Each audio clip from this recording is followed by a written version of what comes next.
While working in a boring office job in Scotland in the early 80s, Iain Banks dreamed of making his name as a writer. In fact, he's managed to make 2 of them. As Iain Banks, he's written 12 best-selling novels, beginning in 1984 with The Wasp Factory, a macabre story about a psychopathic young man. But after this initial literary success, he added an initial, and as Iain M. Banks, has published 12 science fiction stories, many set in an alternative universe called The Culture. As a result, unusually for a novelist, he now lives in parallel literary worlds, alternating between mainstream fiction and sci-fi. The fact that you write under the 2 names, that suggests that science fiction is an entirely separate genre, that it is totally different from mainstream fiction. Well, yeah, it is. I mean, in the end, you're kind of stuck with the fact that when you go into a bookshop, you want to go to a specific category. So if you want science fiction, you go to science fiction, whatever. Yeah, I mean, I kind of, in a way, I do regret having put the M in. It was just, it's a long story, but I shall tell it anyway. Tell it. Well, partly it was because I originally submitted The Wasp Factory, obviously not science fiction, as Iain M. Banks, with the initial in there. My editor, the late, great, now sadly departed James Hale, when he took the book on, said, would you mind losing the M? It looks a bit fussy. You know, I also had this bizarre idea that it might remind people of, there's apparently a very bad romantic novelist in the Woodhouse novels called Rosie M. Banks, and James just thought it would have that, people might have a some subconscious correlation there. So I said, I'm quite happy to take it out, no problem. And then I got this grief from some of my uncles saying, what, you take your M out, your name, are you ashamed of being a mingus, or what? What's your problem? Oh, God. So that's what it is. So you'd always used the M, had you? I kind of had. Well, I didn't. I was supposed to be Iain Mingus or Menzies Banks. My dad forgot to register me as Iain, so I'm just Iain Banks on my birth certificate. But it was, I'd just been born, drink had been taken, and he lost his wallet at the left his wallet lying on the counter of the post office or wherever it was. You'd registered wee boys in Fife at the time, and. Yes, officially I'm Iain Banks, but Mingus is kind of the proper middle family name. So I thought, I couldn't just put the M back in or the Mingus in for the next novel. That would just be silly and gratuitous and confuse people, me, apart from anybody else. So, and because I'd been writing science fiction, I kind of thought of myself as a science fiction writer, before and during publication of The Wasp Factory. I did want to write science fiction as well. And at one stage, it was going to be Bob McCallan, yes. No, John B. McCallan, that was it. John B. McCallan was going to be my pseudonym as a science fiction writer, because those were my 2 favourite whiskies. Johnny Walker Black Label was my favourite blend, and the Macallan was my favourite single malt. However, I decided this didn't really trip off the tongue well either, and so eventually Macmillan decided they would publish science fiction, because I thought I'd have to go to a different publisher. So I said, no, we'll do it. So I thought, I have a good idea, I said, let's put the M back in just for the science fiction. And I kind of felt had a more sort of American feel, because we tend to associate science fiction as being a sort of mid-Atlantic or American sort of genre in a lot of ways, despite the proud tradition of British science fiction, obviously. So thought, yes, I could have been Iain M. Banks III. That would have been even better. But so we put it back in. But it doesn't mean I've been answering that question. It does kind of play into the hands of literary snobs. That's the trouble. So, yes, Mr. Banks, there's his own name for his proper rewriting. And it's that sort of Graham Greene thing about novels and entertainments. And so it kind of it's used to denigrate the science fiction. To me, they're all novels. That's the point. But I love it when people say, you've just written a work of science fiction. When's your next novel coming out? It's a novel. It might be science fiction. It's still a flipping novel, So it's there. It's my way of just differentiating the 2. But also, I suspect publishers, because if you had tried to publish the science fiction book as Iain Banks, your publishers, I think, would have thought that your readership might not go with you. Yeah, it was partly kind of to not confuse people. One reason, serious reason for putting the M in was to make that distinction, And I also said, right, the first science fiction novel has got to say a science fiction novel under the title, and it should have a big spaceship on the cover. So there's absolutely no ambiguity whatsoever. It's definitely science fiction. I think especially when you're starting out, it's definitely if you've written 10 novels, whatever. I'd written 3 when Consider Phlebas, the first of the SF novels, came out. So I think, relatively early, you don't want to confuse people, as I say. So it's a good idea to make some sort of distinction. And publishers do a great deal of research now, market research. Also, there's a lot more feedback because of email and websites from readers. Are they two separate readerships, as far as you can tell? I've never actually done the Venn diagram, you know. I think science fiction readers tend to be a bit more sort of Catholic in their taste. There's very, very few people who only read science fiction, whereas there's a lot of people who only read mainstream who've never touched science fiction. So, yeah, it's more so exclusive from the point of view of people that read mainstream. Every now and again, somebody will come up and you know, say that they didn't used to read science fiction, now they do because of me. Like, hurrah, well done me. But yeah, I think they're relatively sort of different. I don't know, it does depend, let's say. You can, quite often you'll find different kind of readership mix, as it were, depending where you go. If it's like an ordinary sort of bookshop or a library or something like that, that'll be one sort of set of readership. But if you go to university, quite often there's a different kind of mix again, you know. And I go to a science fiction convention, obviously there'll be more people, you know, just reading the science fiction or whatever. But I would love to know in a way, but I can't be bothered doing the market research, frankly. I could get everyone who comes along to sort of fill out a wee form, you know, as a audience research. You know, that's a thought. Yeah, I won't do it, but you could, you know, theory. The stereotype, and I'll answer the letters, so don't worry, is that readers of science fiction are male, quite intelligent, but perhaps not entirely socially integrated. Let's use the N word. Loners. Yeah. That is the stereotype. It's encouraged by conventions, isn't it? Because those people tend to go to conventions. Yeah, like a bit. Yeah, I mean, it's. It probably is, yeah. It's probably more sort of male science fiction fans than female. That has changed over the years. I think even since I've been getting published, you know. And there's also been quite a lot of very good, you know, female science fiction writers as well. But yeah, I suppose it is. I mean, there's, as usual in these stereotypes, there's a grain of truth in there, you know. But it's I take great delight in, you know, finding a lot of fans of people the kind of fans you might not expect to find, you know, so that there's, you know, grannies and you know, adolescents that are reading, you know, some of the books, you know. Sometimes it shocks me, you know, you can't read this, you're far too young, you know. Read The Wasp Factory, you're your age, are you mad, you know. And yes, old lady, you know, grannies that are reading science fiction, you know. But yeah, there's a grain of truth in it, I guess. And the separation between Iain Banks and Iain Banks was for readers initially. But as a writer, when is Iain Banks you write the steep approach to Garberdale, which comes out next year, or when is Iain Banks you wrote the Algebraist, the last one? Are they two different writers? No. I mean, it's exactly the same process. I mean, you're dealing with exactly the same raw material in terms of ideas and so on. You know, science fiction and mainstream, they've all got plots, they've got characters, there'll be different types of ideas, and usually science fiction's on a bigger scale, whatever. But the basic idea is exactly the same. It's just, I mean, I don't feel any different when I'm writing science fiction. I've got a bit more sort of freedom. I kind of enjoy I feel less sort of constrained writing science fiction. I mean, things within mainstream, you know, in mainstream also, I guess, includes things like magical realism. So in mainstream, in a sense, you can do anything as well. But there's something about there's something incumbent about the scale and literally the space, you know, that you've got in science fiction that I love. I mean, one of the comparisons I've used is that writing mainstream is like it's like playing on a piano, and the piano is this fabulously expressive instrument. And you can do wonderful things with it and express huge range of emotion. And writing science fiction is like having an organ, a big organ, you know, not just one keyboard, about three, you know, and a whole sort of keyboard for your feet as well, you know, and stops you can pull out, because that's what you have to do with stops, is pull them all out. And it's less emotionally expressive, but it's, you know, it's thunderously fabulous thing to be in control of. But it will lack the emotional nuances that you can put across a piano. And it's kind of that sort of comparison. I think I'm dead lucky to be able to indulge myself in both. You know, it's sort of something I seriously enjoy doing. I just love being able to do both. I'm always looking forward in a way. When I've finished one, I'm always looking forward to starting something, you know, of the other nature. When I finish a science fiction, I'm looking forward to writing the next mainstream and vice versa. So it's. But even on your literary side, your Iain Banks side, another snobbery comes in, which is that people will say, "Oh, the Wasp Factory, that's horror. Dead Air, that's a thriller." So even on that side, they start dividing them out.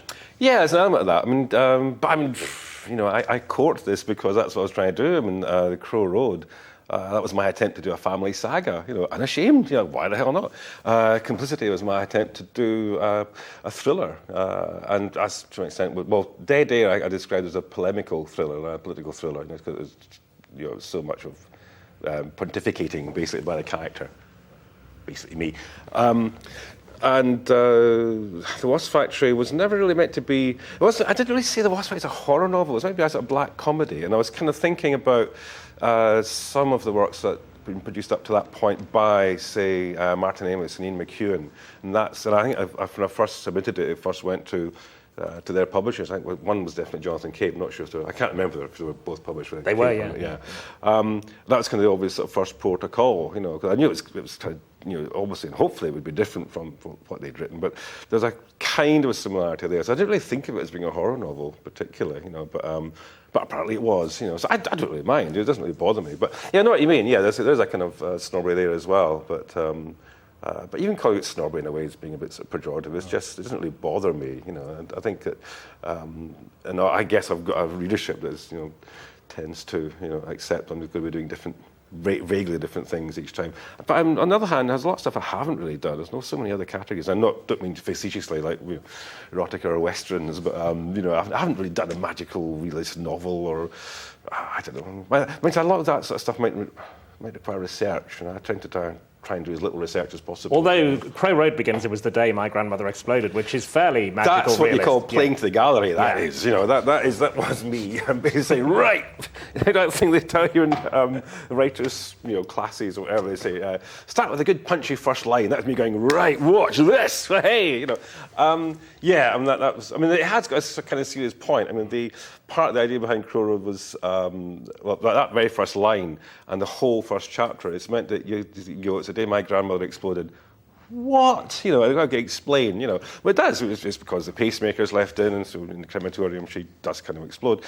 And that kind of works as a sort of overture to that first chapter. And the first chapter works as an overture to the rest of the novel. And it's about Prentice gradually realising there's lots of weird stuff that happens in the world, and you don't need God to explain it. And the reality itself is sufficiently mind-boggling without actually making up any superstitions or whatever.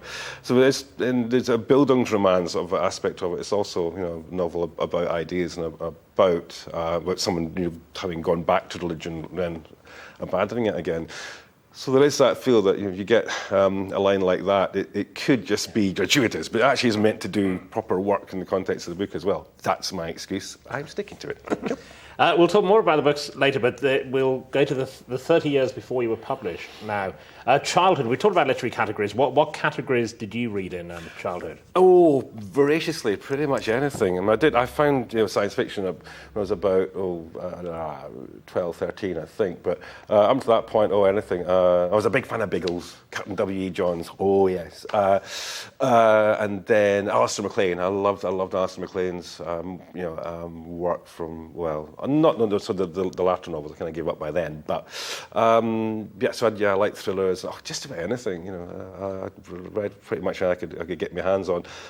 But then eventually did kind of start to specialise in science fiction and just read anything that had those yellow Golag spines with the purple letters. I'll have one of that, So, a lot basically, yeah. And I used to read. I think Mum and Dad used to get the Reader's Digest. And used to read that. It took me a long time to realise quite how right-wing it actually was. I think the crunch came when the US invaded Cambodia, and the story about it in Reader's Digest described it as President Nixon's dramatic new initiative for peace. What? And as you've hinted already, you're in adulthood. You're left-wing. You're a humanist, a secularist. Is that evangelical atheist? I think. Yeah. My usual.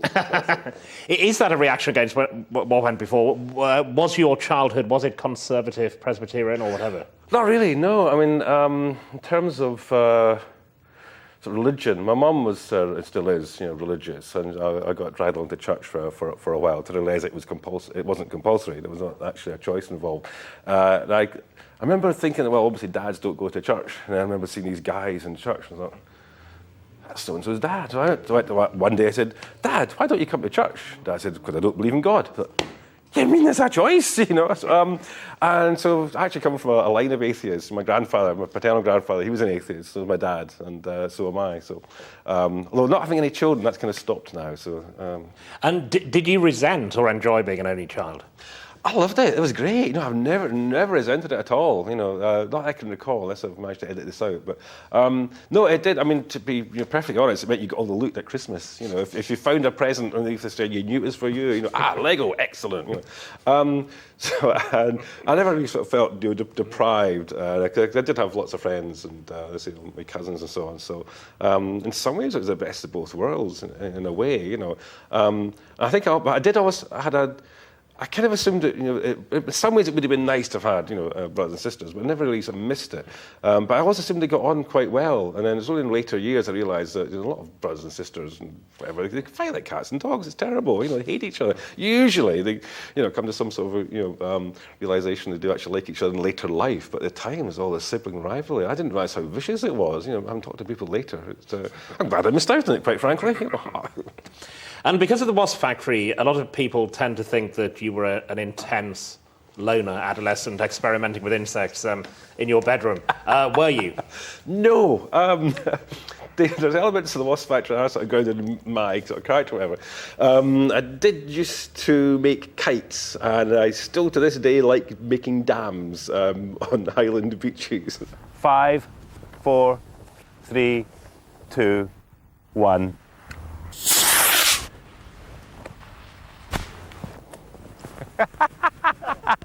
I once shot a sparrow with my air rifle, but I felt quite bad about it, so that was that. And I did used to make bombs. I mean, a pal from school used to make bombs from sodium chlorate and sugar. You can't do it anymore because they put a flame retardant in the sodium chlorate. So we did all that, and successfully, I might add. See? 10 fingers, eyebrows, eyes, everything. Yeah, but all these things were kind of exaggerated, you know, to make up the character of Frank in the Wasp Factory. So I did that sort of research. That's the kind of research I like doing, is research you find you've just happened to have done in earlier years, you know. But yeah, no, I wasn't, you know, remotely like Frank, and I think some of that comes from this thing about writers' groups and saying, write about what you know. You know, I think in some ways that's the worst thing you can do. I mean, no one would write any science fiction if you only wrote about what you know. Some people would say that's a progressive, you know, thing to happen. But I think part of it, being a writer, if you've got any sort of real ambition, is to write about what you don't know about and to still do it convincingly. And so you don't have to have lived that kind of life or be that sort of person. I mean, there's nothing wrong. Yes, people want to write, you know, confessional novels or, you know, thinly disguised novels of their own lives. That's fine. You can do all that, but that shouldn't be held up as the most, you know, the most meritorious, whatever, the best, you know, type of book to write. You should be able to be more ambitious as well. But no, I was doing, I think it was a launch of Canal Dreams in Edinburgh. It was the first launch we'd had of a novel outside London. I kind of tried to make sure there was lots of people there by packing it with all my relations, basically. So Mum and Dad were along, and I was signing away, and this young, I was an American exchange student, came up and said, I've just read The Wasp, it's bad American accents, right? I've just read The Wasp Factory, Mr. Banks. You must have had a really disturbed childhood. I went, no, I didn't actually, no, not at all. In fact, for once, see that little grey-haired lady over there? That's my mum. You go and ask her, you know. So I signed a few more books, and then over the assembled throng, I could hear my mum's voice going, oh, no, he was a very happy wee boy. Yes. Were they shocked by the Wasp Factory, your parents? A wee bit, I think, yeah. They kind of always knew I was a bit mad, I don't know. But I think they were probably slightly shocked by it. But I think they basically had a sort of faith in me that it just wasn't, you know, me displaying my true character. It was just a story in the end, you know. And I think they were both mostly just really pleased that I'd finally done what I'd wanted to do for, you know, by that stage, half my life. And I've been trying to write novels since about 14. And the Wasp Factory was finally published on the day of my 30th birthday. So it's kind of long-term commitment. And I did the usual. There are different ways of learning how to write. You know, some people just do it kind of like that. My pal Ken MacLeod, he sort of wrote one novel and it was published. So I had to do the conventional way of writing a million words of rubbish, and then eventually you learn your trade, you know. 16 years. So the stuff you were writing at 14, that was science fiction? The very first one, no. The first one was a spy thriller. Again, that was kind of, I was still massive Alistair MacLean influence phase. So it was a kind of vaguely sort of left-wing, but still British intelligence as the heroes of spy thriller. The bad guys were international arms dealers, so it wasn't, sort of Cold War sort of stuff. That was called, had the snappy title of The Hungarian Lift Jet. There you go. So I wrote that. That was I wrote the first sort of draft of that when I was 14. I wrote it sort of properly when I was 16. That was written in an old sort of ship's logbook in longhand and pencil. And the second novel, the slightly snappier, just as mysterious title, was called TTR, and it was very much influenced by Catch-22.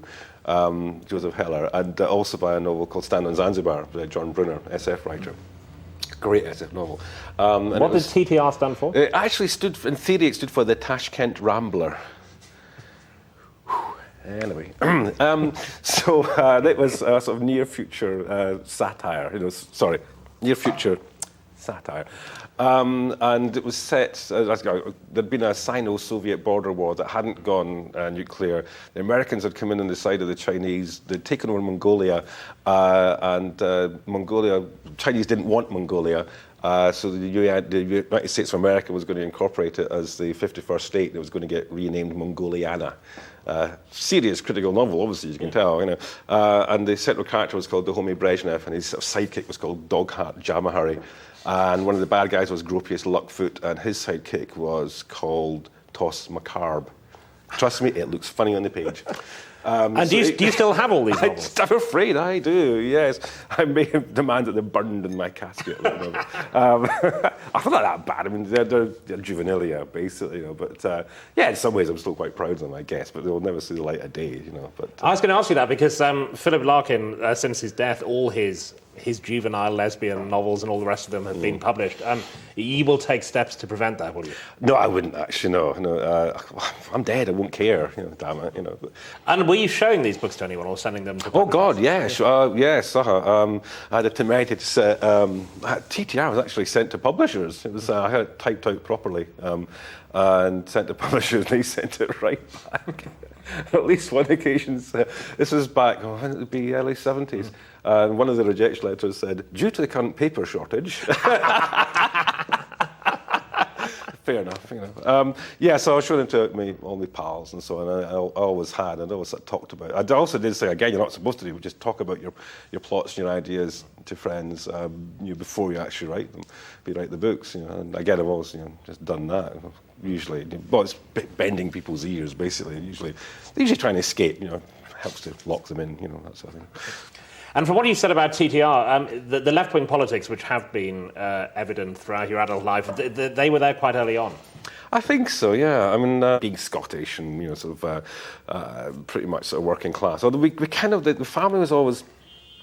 Wasn't entirely sort of working class, in the sense that there was always some of my aunts had married naval officers or Fleet Air Arm guys and this sort of thing. So there was always a sort of breadth of sort of class consciousness within the family. And the course of my dad's career, he went from being a deckhand, a naval seaman, he became a first officer, as a mate on one of the boats. So there's that sort of feeling of it all felt very sort of progressive in a way. That at the same time that things were gradually getting better in society, and everything was gradually getting better, and the same was kind of going on with our family. We were getting a bit more money, and it kind of felt politically progressive as well, both on a national and international sort of scale. That seems to have slipped back since about 1979. Since Thatcher and Reagan and so on. And the current sort of right-wing Labour government, but.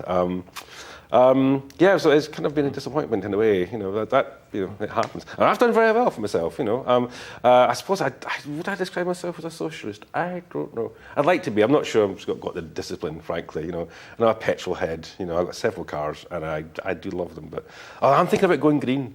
I think I might have to sell the cars and just get one, a Toyota Prius. Or Seriously? Yeah, I know. Well. So for people who care about these things, what do you have at the moment, cars? Oh, God. They're all quite old, right? They're relatively. There's a Land Rover Defender, 110 station wagon. That's a big square boxy one. Porsche Boxster S, one of the last of the air-cooled 911 turbos. and an old BMW M5, which is like the last, about 5-6 years old, whatever. All quite fast. Even the Defender's been chipped. It's got has half as much horsepower as it had when it left the factory. And I've got a motorbike.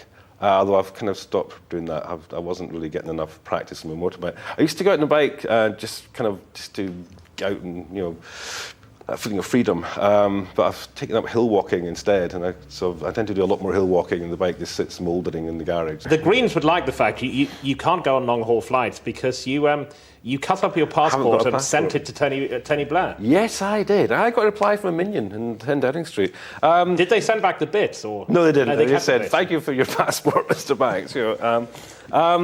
And this was in protest at the Iraq War? Yeah, It was March 20th, 2003. Well, I felt ashamed to be British, basically. I was utterly appalled at the illegality, the immorality of the Iraq War. And the one symbol I had of Britishness that struck me was my passport. And it's the closest thing I've ever done to self-harm. That's not like me at all, But it just seemed, kind of an obvious thing to me, which is bizarre in itself, I guess. I haven't really missed it. I mean, I like driving around Scotland, and I happily get the train down here and everything, and down to London. But I did a lot of travelling when I was young. I was kind of been around the world, and I hitchhiked around Europe for 3 months, and driven across the States, and so there's lots of bits I haven't seen, like most of Africa and all of South America and Central America, but. I don't know. It's also age, I think. I'm 52 now, and my travelling days are behind me. I've got awful used to being pampered and staying in my house and everything's just nice, and even staying in nice hotels and first class travel and all the rest of it. It's still a bit of a hassle travelling, So a sheer self-indulgence and selfishness is. I haven't really missed my passport particularly. I would like to go back to Paris and to Venice, and in theory you can can travel within Europe without a passport, but I'm more worried about not getting back in again or whatever. Also, I haven't even got proper photo ID because. My driving license is one of the old ones with no photograph on it, so I don't know. So I just can't be bothered, frankly. And because very few people have done this, when Number 10 write back, they just say thank you for it. They don't enter any ideological debate. No. Who is this madman? Although the funniest thing was about a year later, less than 9 months later, I got this letter, an invite basically to. Reception at Number 10, it was Tony and Cherie. So I wrote a very sniffy letter back saying, I'm the Bolshoi Bampot that sent you my passport. I don't call this joined up government. Obviously, now that all those weapons of mass destruction have been discovered and Iraq is so profoundly at peace, I feel a complete idiot for, taking such a high moral ground standpoint, So I was a bit sarcastic, so I haven't had anything. And they haven't replied to that one? No, not as such, no. And you talked about national and international politics when you were growing up. National was complicated for someone in Scotland, but for you it was always Scottish nationalism. No, as such. I mean, I always voted Labour, basically, and I was a bit suspicious of the SNP. I've never voted for New Labour as such, and I was voting for the SNP. I've also voted for Tommy Sheridan and his not so merry boys and girls, the SSP, Scottish Socialist Party. So I've tended to vote for the most left-wing, candidate in my constituency, whatever. But yes, I've certainly voted for the SNP. I'm not an absolutely committed nationalist. I certainly think that you can imagine an independent Scotland in Europe. And I think if something like UKIP got into power, I love the idea that UK Independence Party. I think you'll find it's English. I think Scotland is naturally at home in Europe and in Greater Europe, despite all the problems and stupidities and bureaucracy and so on. In Europe, Scotland's kind of at home there in a way that England still doesn't seem to be entirely. But if say UKIP or a right-wing Tory government got into power and wanted to withdraw from Europe, I think that might be the impetus to finally make Scotland become fully independent, but certainly within Europe. But it's not really about nationalism as such. It's more just about policies. And for a long time there, the SNP had much more left-wing policies, significantly more left-wing policies than Labour did. And certainly, I'd still consider voting for the SNP. But again, it might be the SSP or. I can't remember what Tommy Sheridan's new lot are even called now. It's not Respect. It's I've forgotten. Anyway, yeah. And University, you went to Stirling. English, philosophy, And psychology. Were you going to become a psychologist or any God, of those? no. Or Good grief, you were no. you were going to be a writer? Oh yeah, I have documentary evidence. I wanted to be a writer from the age of, it's primary 7, so I think that's 11 years old. The teacher asked us to draw what we wanted to be when we grew up. So all my pals, of course, were drawing like firemen and astronauts and railway drivers, train drivers and so on. And I didn't know how to draw a writer, so I drew an actor on a stage like that, but in big white crayon on the top, because it was sort of brown sort of page you were drawing on with interleaved with tissue paper. Up in the top left-hand corner it says, "and writer." Spelled correctly, I may point out as well. But this is psychologically very interesting. So you couldn't visualise what a writer did? Well, you should have drawn someone sitting at a desk. Yeah, it was a quill or something. I don't know. I can't remember, to be honest, if I couldn't actually think of what a writer looked like, or I thought it would look too boring to have somebody hunched over a desk or whatever, a typewriter. But yeah, so I drew an actor instead, and me obviously was bright orange hair as I had at the time. But writer was definitely in there. So I knew I wanted to be a writer from at least 11. Yeah, and the university course was basically designed around making me a better writer. Well, you've got to do English, obviously that's a given. Englit, you obviously have to do that. Then philosophy. Well, you've got to have a philosophy, haven't you? You've got to philosophize in novels. That's another thing. And psychology. You've got to work out how characters work. Absolute idiocy, when I think about it. But and psychology was a terrible disappointment because it turned out to be very much about statistics, which I hated. I was never great at maths. But it was still interesting. It was fascinating. I loved doing that mix. In the end, I was there for 3 years. I did a year and a half of psychology. I did the full 3 years of English and philosophy. I actually got slightly better marks in philosophy because you could get away with waffling more. You could just sort of expound your own ideas. Whereas English, it helped to have read and understood the text properly. So I was never that hot on that. But yeah, I thoroughly enjoyed it. I had a great time at Stirling. And I was kind of equidistant between my old sort of home in North Queensferry, where I still had a lot of friends and relations, and where my mum and dad had moved to through in Gourock on the sort of west coast on the Costa del Clyde. And also, it's a great place for walking. Again, my sort of interest in walking up the hills kind of goes back, beyond that, but certainly it was a great place for walking. I didn't actually make that many friends. Almost all my friends are from before or since. And my sort of very closest and oldest friends are from sort of high school, from Gourock High, and particularly Greenock High.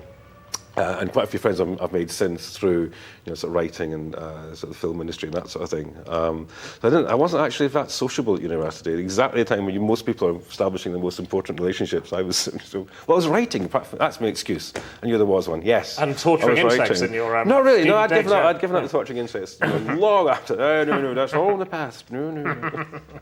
You've written quite a lot about rock music, particularly in Esplanade Street, and you've written a lot about whiskey. I mean, in fact, you took whiskey and distilleries was your special subject on Celebrity Mastermind. Yes. The rock and the whiskey interests, they began at university, did they?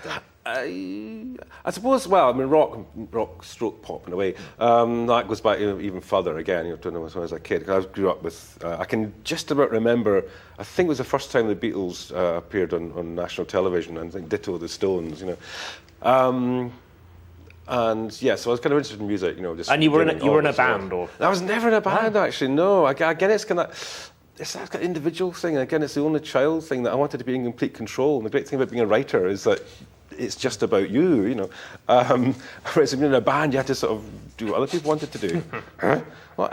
So I should have been a manager, damn it.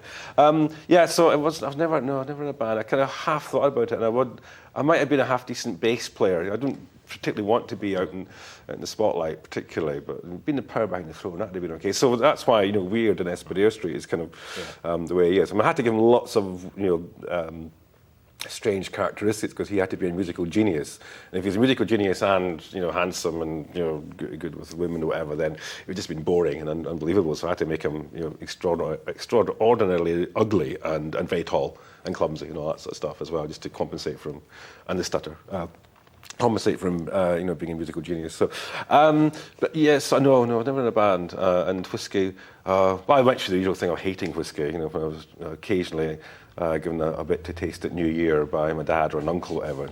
You drink this stuff for pleasure? Are you mad? Give me lemonade. But yeah, gradually just developed a taste for whiskey. And I suppose it's hard to know how this part of it is, a sort of patriotic thing that, I'm not particularly a nationalist, but, I'm quite proud of being Scottish. And so maybe it's, because it's our national drink, I feel I should like it, But, certainly single malts. I'm a big fan, What name is given to the whiskey lost in evaporation as it matures in its cask? The Angel's Share. Yes, which became the first Scottish distillery to be wholly owned by a Japanese company when Takara, Shuzo and Okura bought it in 1986. Tomatin. Yes, on which island did malt whisky production recommence after an interval of some 150 years, I've started to start finish, when a new distillery was opened in 1995? Arran. Arran is correct. Iain Banks, you've no passes, you've scored 12 points. So after these long years spent at university, sitting alone, writing all these novels, science fiction and then The Wasp Factory, did you have a sense that The Wasp Factory was better or more marketable? I knew it was the most commercial. I remember thinking at the time, I'm probably not going to write anything as commercial as this. And one of my best pals, Les McFarlane, when he'd read it, he said, it was just like reading a real book, Once, I went, oh, no, actually, that is real sort of praise, So, so there was a feeling that, because at that stage, I was when I actually wrote it, was 80, so I was 26 when I wrote it. It was a good few years before it actually, was finally accepted. But I was getting to the stage of thinking, I'm going to be... And at that time, you think 30 just seems so incredibly old. I thought I could be, still unpublished at 30. That's just terrible. And I'd kind of decided that having moved, come down to London, I was going to... I should just damn well do it. That whole thing about, go to London, make your fortune, that sort of stuff. And so I thought, well, I should write something that wasn't science fiction, just because I can only send science fiction to so many publishers, whereas mainstream, obviously, I've got many, many more. So that was one of the reasons, But I'd had a big internal debate with myself. There's the purists. The purists in my head were going, "That's disgraceful. You're a science fiction writer. You should be proud of it."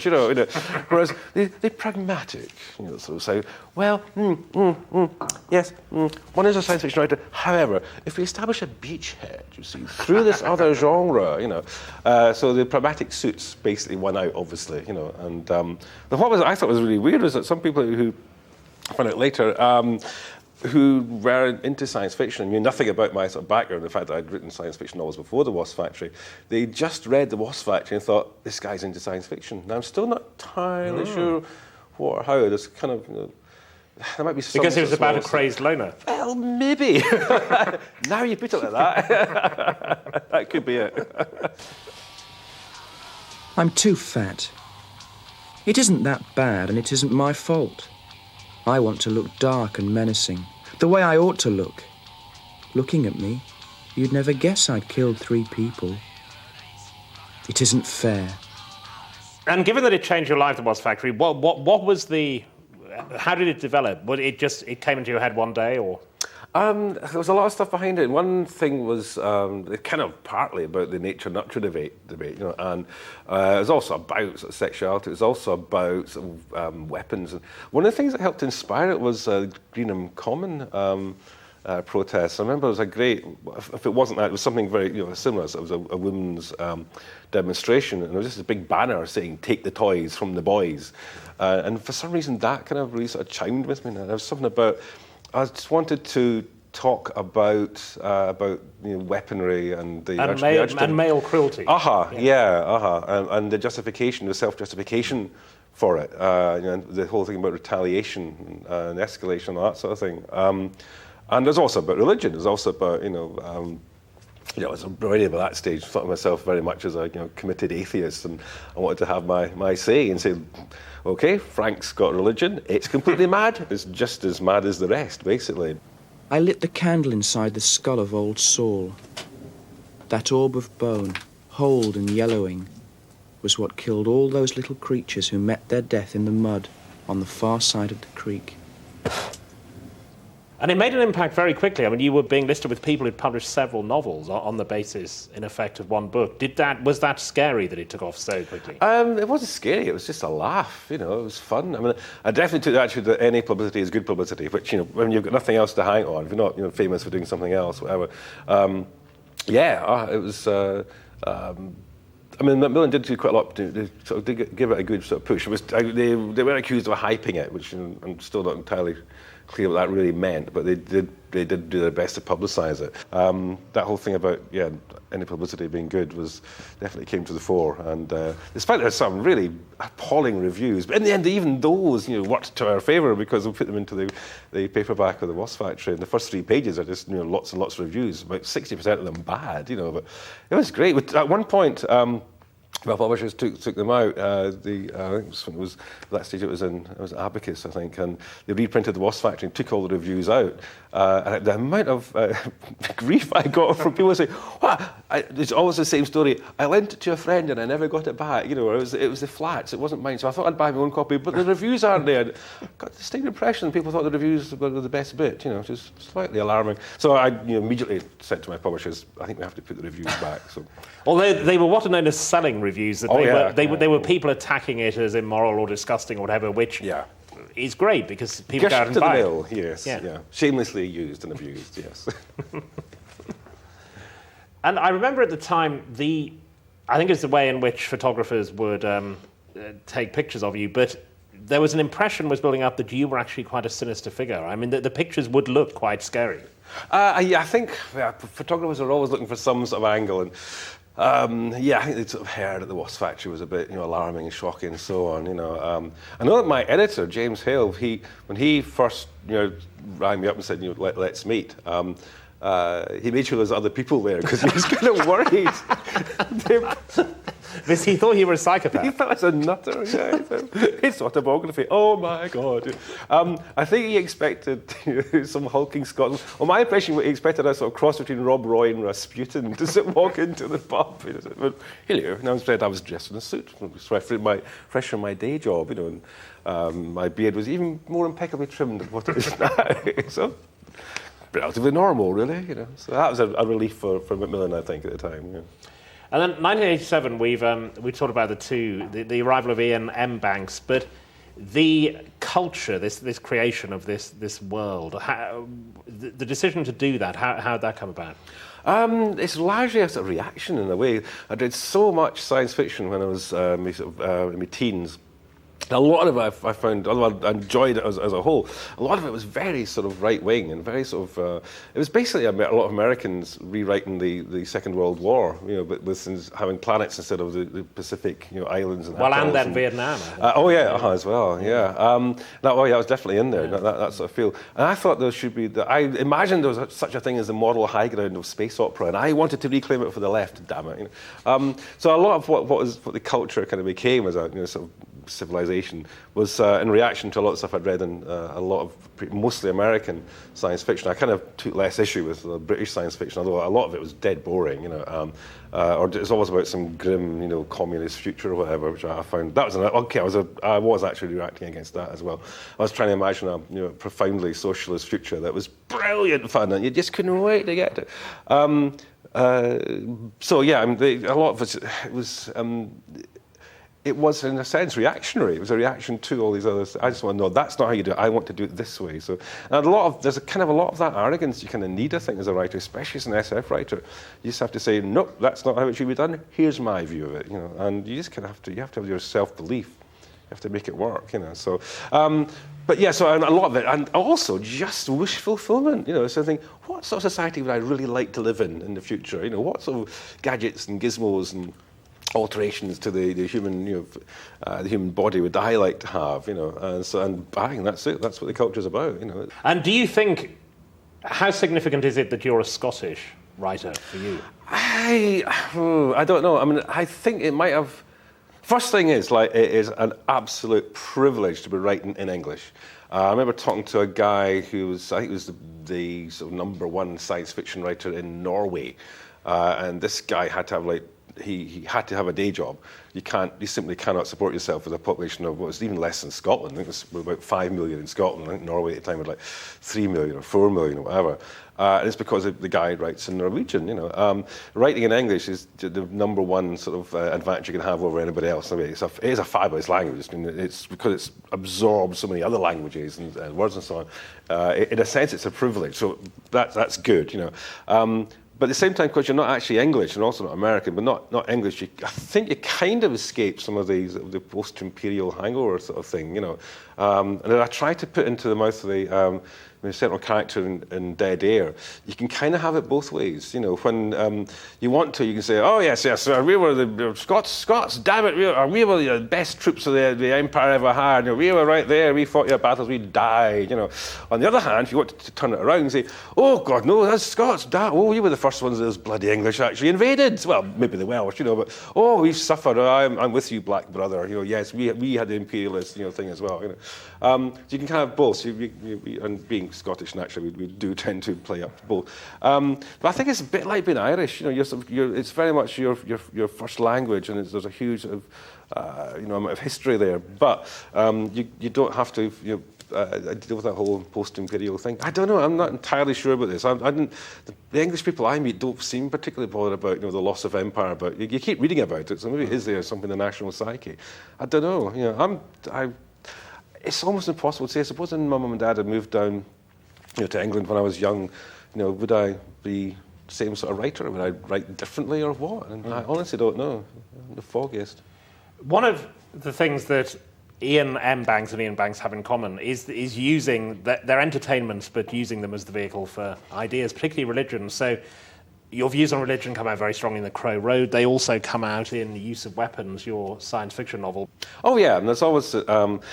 it is a temptation, and sometimes you have to, you have to play up to it, and sometimes you have to try and backpedal a bit to just proselytize. You can bang the drum too loudly sometimes. You've got to entertain people. You've got to make people want to read the book and want to get to the end. But yeah, you can to some degree you can put your ideas, your views across. A disappointing life as manager of the Gardner Glass Company had driven my Uncle Hamish to the outer fringes of the Christian religion and into a sect of his own devising with a worldwide membership of 1. Oh, yes, Lord. On a more general note, we ask you in humbleness to visit the active wrath of their own foulness on those cheeky wee devils of the Khmer Rouge, in particular upon their torturers and their leader, Mr. Peapot.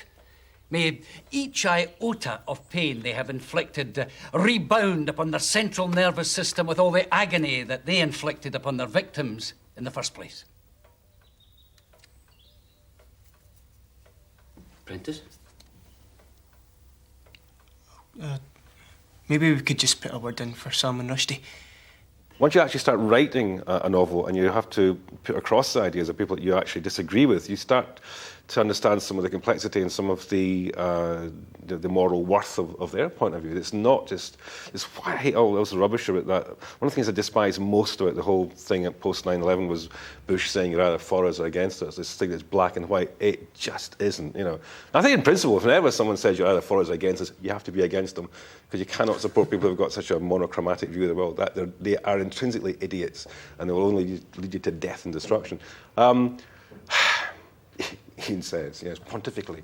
So it's about grey areas all the time, and I think you find that in yourself. And the same with it when you start to express something, you start to articulate something, you find that your views, in a sense, change. And I find that when I'm writing something down, that it tends to be about nuance. You don't sort of do a complete flip-flop in the opposite direction, 180 degrees, whatever. But I certainly find my thoughts and feelings sort of changing as I try to articulate them and put them down in prose on the page or on the screen, whatever.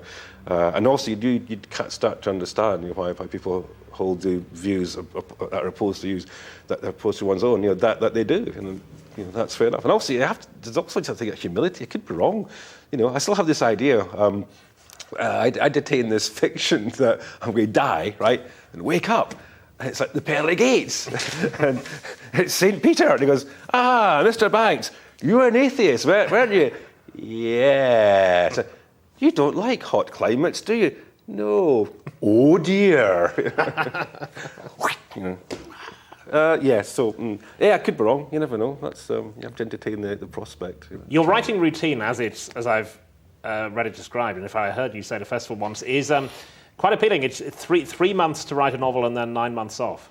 Pretty much, yeah. That kind of that's the ideal sort of thing. Yeah, I mean, in practice, there's a lot of thinking time and all the rest of it. But yeah, I'll write quite fast once I get going. You know, I try to write between 10,000 and 15,000 words a week, and I try to work normal office hours, and I try to work give myself weekends off because almost all my friends have got normal jobs or teachers or working computers or that sort of stuff. You know, so it's good to be able to sync, with them, as it were, synchronize with them. So. Yeah, I've also been doing it for so long. I've got quite, quick at it. The more just like everything else, it's all about practice. The more you do it, the better you get. So I've got, fairly slick at it by now. So yeah, it's about 3 months, sometimes 2, to write a novel. But I mean, there's a lot of, as I say, you're thinking about the other 9 months. You're thinking about the next one, or depends where you cut it, as it were. So yeah, there's quite a lot of thinking time, and I say thinking time. It's me wandering around the hills, or driving my cars, or whatever. Yeah, so but in a sense, yeah, it's actually proper hard work. The real work is sitting down and getting the first draft out there. That is about 2 to 3 months. And do you enjoy writing?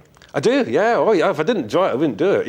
I do kind of, grit my teeth a bit when I hear people say, "Oh, writing, it's what a chore," Get a different job, for God's sake, man. Why are you complaining? I mean, having said that, there's some great writers who do struggle, and they produce great work, and in the end, that is a good thing. I don't want to be too sort of facetious about it. But yeah, I think if I didn't enjoy it, I wouldn't do it. Part of the fun is getting paid for doing something you enjoy. I mean, it's kind of everyone's ideal. We'd all like to do a job and enjoy it and get paid for it. So I'm very aware that I'm a jabby bugger. It's very interesting when you depict pretentious opinions of others. You go into an English accent. Yeah, I know that's true, don't I? Yeah. Oh dear. Yes, stroky beard. Yeah. Yes. My excuse coming up. No, yeah, that's because people like that who are Scottish speak with an English accent because they went to the right school, you see, and probably the right university as well. There you go. Very few people speak with a Scottish accent that would employ those sort of. Am I getting out of this? How do you think I'm doing so far? Is it working? Yeah. You know what I mean? Yeah. But it's not identifying the English. It's establishing it's identifying the literary establishment with England, though, isn't it? I guess. And. Also, I mean, the other thing is accents in that sense are weird. I know that my accent does change a bit when I'm here. I've got a bit more of an anglicised sort of accent, so I kind of fall into the same trap. And I can hear myself. If I'm talking to someone from Glasgow, I'll start to do more of a West Coast accent. If I'm talking to someone in Fife, I'll start to talk like that again. My voice goes like that. Turn your voice up, end of every phrase, again like that. So I kind of do the same thing. But that was partly a family thing because I had an awful lot of my nieces and my cousins, they were English, so I had to make myself vaguely comprehensible to them. And then I've lived down here for a while. But yeah, I suppose what I do, if I'm sort of taking the piss out of people, I do tend to put on an English accent. Oh dear. Are you competitive with other writers? I mean, do you look at bestseller lists and say, that's what that Ian Rankin has sold, that's what Martin Amis is doing? Oh, God, no. And apparently you can, is it Amazon you can look up? Yeah, I've never done that. Honestly, never. I don't see the point. It's, there's so many other writers I respect. But some of the writers I respect most, like Alan Moore, for example, the comics guy, he wrote a novel called Voice of the Fire. I think it's absolutely one of the great novels of the 20th century, but you'll struggle to find it. It's apart from anything else, it's got a really hard, but first 60, 70 pages, it's hard to get into, but it's a work of genius. The man is a genius. There's so many writers that I think are great writers, but they're kind of unacknowledged, and there's so many writers that are perfectly good, but I don't see what all the fuss is about, when it comes to the fabulous success and all the rest of it. The ultimate thing is just that the only person you should be trying to please is yourself. If you're proud of what you've done, what you've written, then that's it. And the rest is, by the by. And it's great to make money from it and all the rest of it. But that's not what it's about. Again, prizes. Prizes are fine. I realised this. My dad and I used to sit watching the Miss World competition, going a bit back here, you know. We'd agreed, it was usually like, oh, Miss Suriname or something, or Miss Thailand was obviously the most beautiful woman in the thing. Never won. It was always somebody else. And at some point it got through to me, it's all subjective. Oh, I see, you know. So, I mean, prizes, it's just one group of people deciding, you know, what's better than anybody else that year or whatever. Financial success and, you know, bestsellers and all the rest of it. Well, that's standard. The Sun is the best newspaper in Britain. For me, it's a few friends, close friends. I care what they think about. But ultimately, it's about what I think. It's about, am I happy with what I've written? And if I'm happy with it, then even if it didn't get published, you know, I've done my job. For example, if I wrote something that I wasn't happy with and it did extremely well, I'd feel guilty, you know. So it's really about yourself. And so in that sense, the only person you're ever competing with is yourself, or, you know, with earlier novels or whatever. So in that sense of competition, no. And again, it's a very negative thing to get into. And I think you're only going to, it'll end in tears. You know, there's always going to be somebody better than you know, so don't compete in the first place. But when the Man Booker Prize and Whitbread shortlist come out, do you think that bastard's on it and I'm not? It should have been me. Every time. Absolutely, Mark. Yes, I do. No. No, but I think apart from anything else, I mean, I didn't do myself any favours by starting with The Wasp Factory, which was, as we know, a horror novel. But then to go on and be a serial committer of writing science fiction, every second book science fiction, what is he trying to do?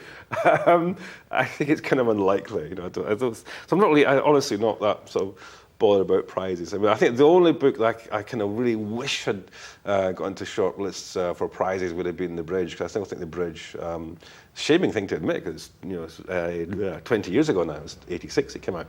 I think that's still my best book in a lot of ways. It's one I'm most proud of. It's got the greatest degree of difficulty. You know, I think about doing dives and you know, diving and so on. It's got a great degree of difficulty, and yet I think it works really well. It's probably the most complex, got the most number of voices and all the rest of it. I was disappointed it didn't get on, you know, the Booker shortlist or whatever. But, you know, I had only just started out, and again, it is just all about, it's about individuals and what they think is. It's all subjective. So, apart from a slight rankle about that, the rest, I'm not really bothered. You know. Do you still have ambitions as a writer? Apart from just a very sort of general, vague one, I've just been able to go on publishing and keep on writing, not particularly. The only area I've got an ambition is actually in music. I'd like to compose music. I'd like to write music. Well, I do, but I'd like to, you know, see it properly, you know, disseminated, whatever. And so, what do you compose? Rock music? Or? Well, not really. I mean, stuff. I don't know. I have no idea how to describe it. It's probably. Do you know what I'd really like to do? Write a symphony. There you are, I've said it, yeah. Actually, preferably 4, because then I could call the 4th one the 4th Symphony. It would be about the River Forth. Dear. Yeah, so that's only, and if it'll ever happen, or it probably won't, let's face it, you know, but that's kind of where my ambitions lie. And it's not going to distract me from writing novels, you know, that's still, you know, the bread and butter, and it's something I absolutely love and enjoy, and I've spent a long time trying to get as good as I can at doing. But yeah, I suppose that's in terms of ambitions. It's kind of ambitions shading into, you know, fantasy, you know, daydreams, whatever. But that's where I still have an ambition, I guess. But have you started writing a symphony? No, I haven't. I did a sort of about an hour as well, an album's worth, as it were, of piano pieces. And but I've been kind of slightly distracted. A friend of mine called Gary Lloyd, who is a proper composer, he and I are working on sort of an album that would, in effect, sort of be the soundtrack if they ever made a movie of Espadere Street. So we're working on songs for Espadere Street. We've got all sorts of wonderful people we're going to approach, and will probably turn us down and say, no, get out. But so that is rock music. That's definitely rock songs. But the stuff I'd like to do myself, there's some songs, but some other stuff that would be just, you know, if not, it doesn't have to be symphonic. It just has to sound good, have good tunes. But it wouldn't have to be orchestral necessarily. Iain Banks, thank you very much. Thank you.